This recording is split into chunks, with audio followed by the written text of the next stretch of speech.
ఒక నిరుపేద కుటుంబంలో జన్మించి 32 వయసుకే భారతదేశంలోనే కాకుండా ప్రపంచవ్యాప్తంగా గొప్ప గణిత శాస్త్ర మేధావిగా, మ్యాథమెటిక్స్ మెజిషియన్గా పేరు తెచ్చుకున్న శ్రీనివాస రామానుజన్ జీవిత చరిత్ర విశేషాలను సంక్షిప్తంగా ఈ వీడియోలో తెలుసుకుందాం.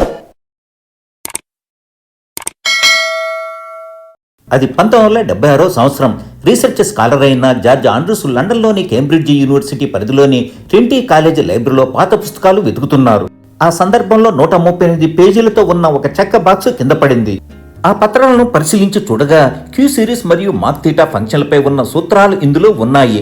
ఆశ్చర్యకరమైన విషయం ఏమంటే ఈ సూత్రాలే తర్వాత కాలంలో బ్లాక్ హోల్స్ వంటి అత్యాధునిక శాస్త్రీయ పరిశోధనలకు ఆధారంగా మారాయి. ఆ కాగితాల్లో 600కు పైగా సూత్రాలు బయటపడ్డాయి.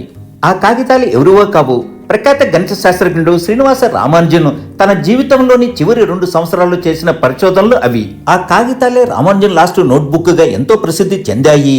వారి మేధస్సు ప్రపంచానికి ఇంకా బాగా తెలిసి వచ్చింది. Mathematics magician Srinivasa Ramanujan 1887 December 22న తండ్రి శ్రీనివాస అయ్యంగార్, తల్లి కోమలతమ్మాల్ పుణ్య దంపతులకు తన అమ్మమ్మ ఊరైనటువంటి తమిళనాడు రాష్ట్రం ఈరోడ్డులో ఈ ఇంటిలోనే జన్మించారు. 1 సంవత్సరం వయసు వరకు ఈ ఇంటిలోనే శ్రీనివాస రామానుజం పెరిగి తర్వాత తన తండ్రి గారి ఇల్లు అయినటువంటి తమిళనాడు రాష్ట్రం కుంభకోణానికి చేరారు.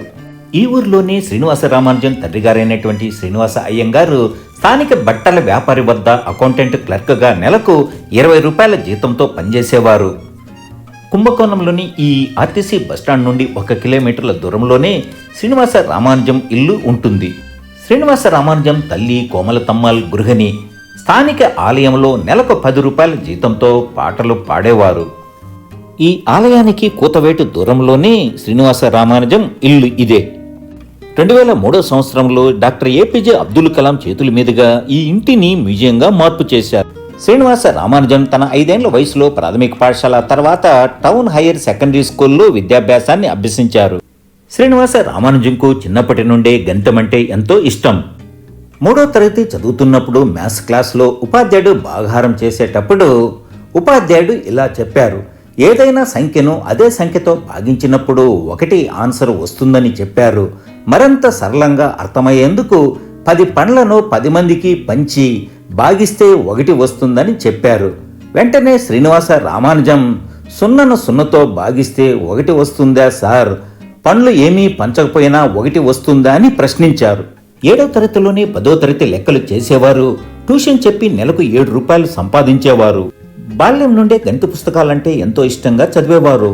సిడ్నీ లక్షన్లోని రచించినటువంటి ప్లాన్ ట్రిగ్నోమెట్రీ పుస్తకాన్ని, A synopsis of elementary results in pure and applied mathematics పుస్తకాన్ని చదివారు. ఈ పుస్తకాలు వేల సిద్ధాంతాలను కలిగి ఉంటుంది. ఈ పుస్తకాలు చదవడం వల్ల శ్రీనివాస రామానుజం మేధావిని మేల్కొల్పడంలో కీలకంగా పనిచేసింది. 14 ఏళ్ల వయసులోనే మెరిట్ సర్టిఫికేట్లు, విద్యా పురస్కారాలు అందుకున్నారు. 15 ఏళ్ల వయసులోనే ఘన సమీకరణలను ఎలా పరిష్కరించాలో చూపించాడో తన సొంత పద్ధతులను అభివృద్ధి చేసుకున్నారు. సొంతంగా బెర్కిలీ సంఖ్యలను అభివృద్ధి చేసి పరిశోధించారు. మరియు యూలర్ మస్బిరోని స్థిరాంకాన్ని 15 దశాంశాల స్థానాల వరకు లెక్కించారు. కళాశాల విద్యకై చెన్నైకి వెళితే ఫీజు కట్టలేని పరిస్థితి ఉండడంతో అడ్మిషన్ నిరాకరిస్తారు. ఆ కళాశాలలోని గణిత ఉపాధ్యాయుడికి తను కనుగొన్న సిద్ధాంతాల గురించి నోటు పుస్తకాన్ని చూపించగా అతని ప్రతిభకు మెచ్చి ప్రిన్సిపాల్ను ఒప్పించి ఆ కళాశాలలో సీటును ఇప్పిస్తారు. మ్యాథ్స్ టీచర్ ఒక ప్రాబ్లంను 10-15 స్టెప్స్లో చేస్తే శ్రీనివాస రామానుజం 3 స్టెప్స్లోనే ఆన్సర్ చూపేవారు. నోట్స్ రాసుకోవడానికి నోట్ పుస్తకాలు కొనుగోలుకు డబ్బులు లేనందున నేలపైన వ్రాసిన సందర్భాలు ఎన్నో శ్రీనివాస రామానుజం జీవితంలో ఉన్నాయి. శ్రీనివాస రామానుజంకు మ్యాథ్స్ పై ఉన్న ఆసక్తితో ఇతర సబ్జెక్టులు ఫెయిల్ అయ్యారు. డిగ్రీ పూర్తి కాలేదు. నిరంతరం మ్యాథ్స్ పైనే పరిశోధనలు సాగిస్తుండటంతో ఎక్కడ పిచ్చివాడైపోతాడేమోనని భయపడి శ్రీనివాస రామానుజంకు 21 ఏళ్ల వయసులో 1909 సంవత్సరంలో జానకి అమ్మాలతో వివాహం జరిపించారు. డిగ్రీ ఉత్తీర్ణత కాలేదు. సంపాదన లేక ఉద్యోగం కోసం చాలా ప్రయత్నాలు చేశారు. చివరకు గణిత శాస్త్ర సంఘాన్ని ఏర్పాటు చేసి డిప్యూటీ కలెక్టర్గా ఉన్న నాటి రామస్వామిని కలిసి తమ ఆఫీసులో ఏదైనా ఉద్యోగం ఇవ్వాలని గణితంపై తను చేసిన పరిశోధనల నోట్ను వారికి చూపిస్తారు. వారు ఇలాంటి మేధావికి తన ఆఫీసులో ఉద్యోగం ఇవ్వలేనని మద్రాసు పోర్టు ఆఫీసులో నెలకు 30 రూపాయల జీతంతో ఉద్యోగం ఇప్పించారు. శ్రీనివాస రామానుజం మ్యాథ్స్ పై చేసిన పరిశోధనలు వారి మేధస్సును గమనించిన పోర్టులోని బ్రిటిష్ ఆఫీసర్ అయినటువంటి సర్ ఫ్రాన్సిస్ స్ప్రింగ్ ఆధునిక గణితాన్ని పరిచయం చేస్తే మరింత ప్రసిద్ధి చెందుతారని భావించి శ్రీనివాస రామానుజం చేసిన పరిశోధనలు లండన్లోని కేంబ్రిడ్జ్ యూనివర్సిటీ ప్రొఫెసర్లకు పంపుతారు. చాలా మంది ప్రొఫెసర్లకు శ్రీనివాస రామానుజం పరిశోధనలు అర్థం కాలేదు. జిహెచ్ఆర్డి గొప్ప గణిత శాస్త్రవేత్త. శ్రీనివాస రామానుజం పరిశోధనలోని ప్రతిభను గుర్తించి ఇంగ్లాండ్కి రావాలని కబురు పంపుతారు. సముద్ర ప్రయాణం వద్దని అమ్మ తెలపడము, ప్రయాణికయ్యే ఖర్చును సైతం భరించలేని స్థితిలో శ్రీనివాస రామానుజం ఉంటారు. ప్రయాణ ఖర్చులను సైతం జిహెచ్ఆర్డీనే చూసుకోవడంతో 1914లో ఇంగ్లాండ్కు వెళ్లారు.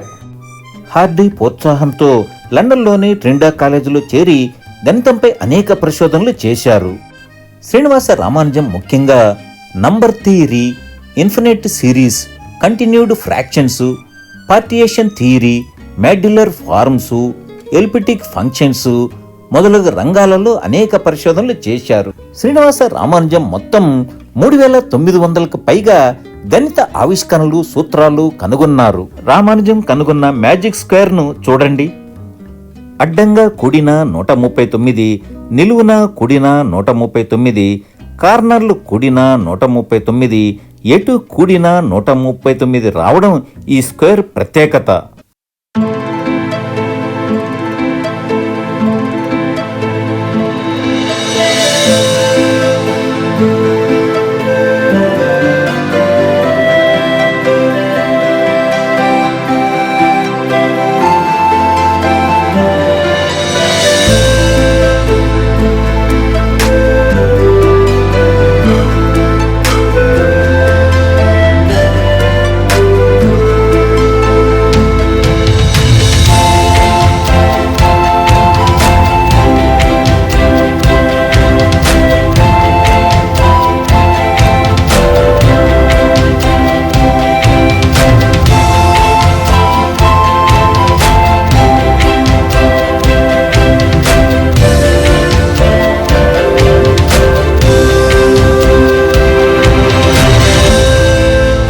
ఇదేదో విచిత్రమైన సంఖ్య అనుకుంటే పొరపాటు.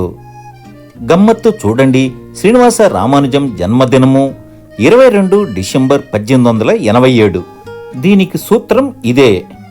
శ్రీనివాస రామానుజం మ్యాజిక్ స్క్వేర్ను వారి బర్త్డే వలె మీ బర్త్డేను కూడా ఈ సూత్రంతో చేయవచ్చు.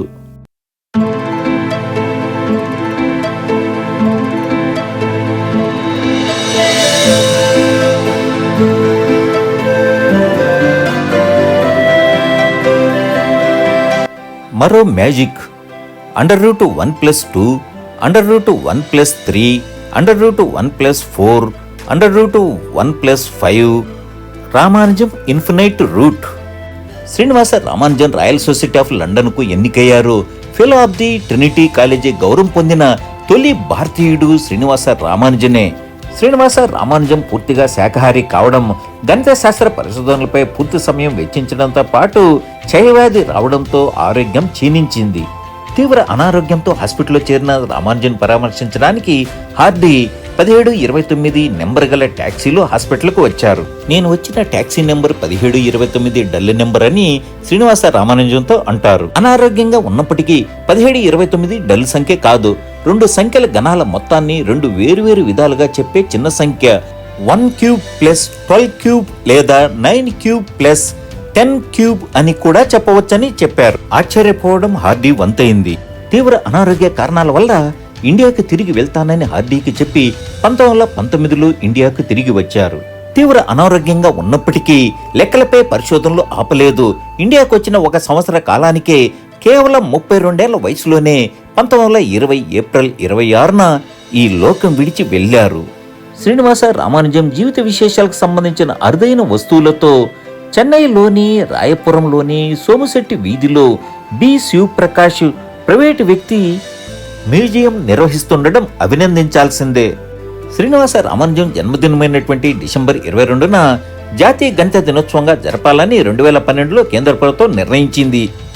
నాటి నుండి ప్రతి డిసెంబర్ 22వ తేదీన నేషనల్ మ్యాథమెటిక్స్ డేని దేశవ్యాప్తంగా ఘనంగా జరుపుకుంటారు. శ్రీనివాస రామానుజం జ్ఞాపకార్థం కేంద్ర ప్రభుత్వం తపాలా బిళ్లను విడుదల చేసింది. 100 ఏళ్ల క్రితమే శ్రీనివాస రామానుజం మ్యాథమెటిక్స్లో చేసిన అనేక పరిశోధనలు నేటి కాలంలో astrophysics, black holes, artificial intelligence, cancer treatment, satellite gravitation effects తదితర అనేక రంగాల్లో ఉపయోగపడుతూ ఉన్నాయి. నిరుపేద కుటుంబంలో జన్మించిన శ్రీనివాస రామానుజం కేవలం 32 ఏళ్ల వయసులోనే 3900కు పైగా ఆవిష్కరణలు చేసిన ప్రపంచ ప్రఖ్యాతగాంచినటువంటి మ్యాథమెటిక్స్ జీనియస్ శ్రీనివాస రామానుజన్. మరి కొంతకాలం శ్రీనివాస రామానుజన్ జీవించి ఉంటే ప్రపంచం అనేక కొత్త ఆవిష్కరణలు అనేకం చూసి ఉండేది. శ్రీనివాస రామానుజం మేధస్సును గుర్తించి లండన్కు రప్పించి వారి ఆవిష్కరణలు ప్రపంచానికి పరిచయం చేసిన కేంబ్రిడ్జ్ యూనివర్సిటీలోని ప్రఖ్యాత గణిత శాస్త్రవేత్త జిహెచ్ఆర్డి మాటల్లో రామానుజం గురించి ఇలా చెబుతారు. తెలివితేటలను బట్టి మార్కులు ఇస్తే కేవలం శ్రీనివాస రామానుజుకు మాత్రమే 100కి 100 వస్తాయి, ఇతరులకు 80కి మించి రావు. నేను గణిత శాస్త్రానికి ఏమైనా సేవ చేశానంటే అది శ్రీనివాస రామానుజన్ను కనుగొన్నదే. ప్రపంచం గుర్తించిన ప్రపంచ ప్రఖ్యాతి చెందినటువంటి మ్యాథమెటిక్స్ మెజిషియన్ అయినటువంటి శ్రీనివాస రామానుజం జీవితం నేటి తరానికి మరింత స్ఫూర్తిగా ఉండేందుకు వారు జన్మించిన ఈరోడ్లోని నివాసాన్ని స్మారక మందిరంగా మార్పు చేయాలి. కుంభకోణం, చెన్నైలో ఉన్న శ్రీనివాస రామానుజం మ్యూజియాలను ప్రభుత్వ ఆధ్వర్యంలోనే నిర్వహించడంతో పాటు దేశ అత్యున్నత పురస్కారం కూడా ఇచ్చి గౌరవించాలి. శ్రీనివాస రామానుజం జీవిత చరిత్ర గురించి, ఆయన గొప్పతనాన్ని గురించి, ఆయన కనుగొన్న గణిత సూత్రాల గురించి అనేక భారతీయ భాషలతో పాటు అంతర్జాతీయంగా ఇంగ్లీషు, ఫ్రెంచ్, జర్మన్, జపానీస్ తదితర అనేక భాషలతో అనేక పుస్తకాలు వెలువడ్డాయి. వారి జీవితంపై పలు భారతీయ భాషా చిత్రాలతో పాటు హాలీవుడ్ వారు the man who knew infinity అనే పేరుతో చిత్రాన్ని నిర్మించడం శ్రీనివాస రామానుజం గొప్పతనానికి నిదర్శనంగా చెప్పవచ్చు. శ్రీనివాస రామానుజన్ గణిత శాస్త్రానికి, భారతదేశానికి ఎనలేని ఖ్యాతిని ఆర్జించి పెట్టిన మహోన్నతుడు. గణిత శాస్త్రం మనిషిగా అవతరిస్తే రామానుజంలా ఉంటుందేమో. రామానుజన్ లేని గణిత శాస్త్రం అసంపూర్ణం. గణిత శాస్త్రమే రామానుజన్, రామానుజనే గణిత శాస్త్రం. అంతగా అతని జీవితము, గణిత శాస్త్రము కలగలిసిపోయాయి. అతని జీవితం పూర్తిగా గణిత శాస్త్ర పరిశోధనకే అంకితమయ్యాయి. అసమాన శక్తి సామర్థ్యాలకు, అరుదైన ప్రతిభకు శ్రీనివాస రామానుజం నిలువెత్తు నిదర్శనం.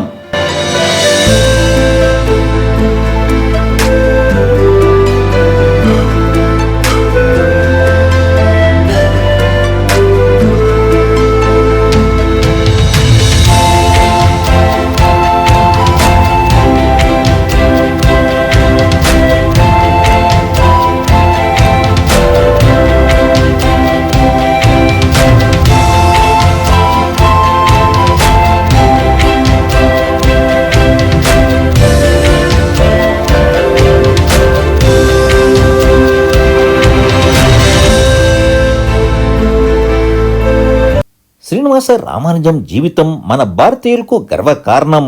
వారి జీవితం స్ఫూర్తిదాయకం. కుంభకోణం, చెన్నై వచ్చినప్పుడు వారి మ్యూజియంను తప్పక సందర్శించగలరు.